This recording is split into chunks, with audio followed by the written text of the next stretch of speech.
Welcome to pioneer. ഇന്ന് നമ്മൾ നോക്കാൻ പോകുന്നത് ALP notification, assistant loco pilot notification railway പുറത്തുവിട്ടിരുന്നു. ആ നോട്ടിഫിക്കേഷനിൽ റെയിൽവേ വരുത്തിയ മാറ്റങ്ങളും അതുപോലെ തന്നെ എക്സാമിന്റെ ടെൻഡേറ്റീവ് ടൈം ലൈൻ റെയിൽവേ പുറത്തുവിട്ടിട്ടുണ്ട്. ആ ടൈം ലൈനുമാണ് നമ്മളിന്ന് നോക്കാൻ പോകുന്നത്. ആദ്യമായിട്ട് നമ്മൾ ടൈം ലൈൻ നോക്കുകയാണ്.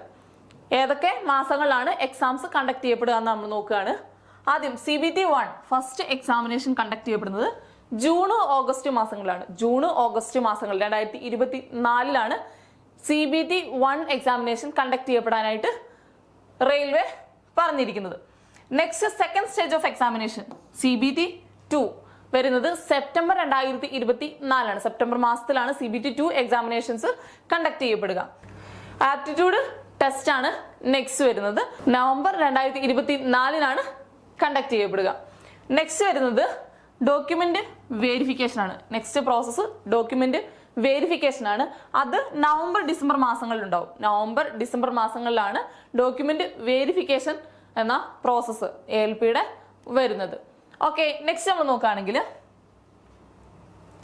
റെയിൽവേയുടെ മറ്റൊരു നോട്ടീസാണ് ഏജ് ലിമിറ്റിനെ ബേസ് ചെയ്തിട്ടുള്ള ഒരു നോട്ടീസ്. ഏജ് ലിമിറ്റിൽ ഏജ് റിലാക്സേഷൻ കൊണ്ടുവന്നിട്ടുണ്ട്. ALPയുടെ അപ്ലൈ ചെയ്യാനുള്ള ഏജ് റിലാക്സേഷൻ കൊണ്ടുവന്നിട്ടുണ്ട്. കോവിഡ് ഒക്കെ ആയത് കാരണം കുറെ പേരുടെ അവസരങ്ങൾ നഷ്ടപ്പെട്ടിട്ടുണ്ട്. ആ അവസരങ്ങൾ അവർക്ക് വീണ്ടെടുക്കാൻ പറ്റിയ അവസരമാണ് ALPയുടെ ഈ ഏജ് റിലാക്സേഷൻ റെയിൽവേ കൊണ്ടുവന്നിരിക്കുന്നത്. ഏജ് റിലാക്സേഷൻ വന്നിരിക്കുന്നത് ഇപ്പോൾ 18 മുതൽ 33 വയസ്സ് വരെയുള്ളവർ, 18 മുതൽ 33 വയസ്സ് വരെയുള്ളവർക്ക് ഇപ്പോൾ ALP നോട്ടിഫിക്കേഷന് അപ്ലൈ ചെയ്യാനായിട്ട് സാധിക്കുന്നതാണ്.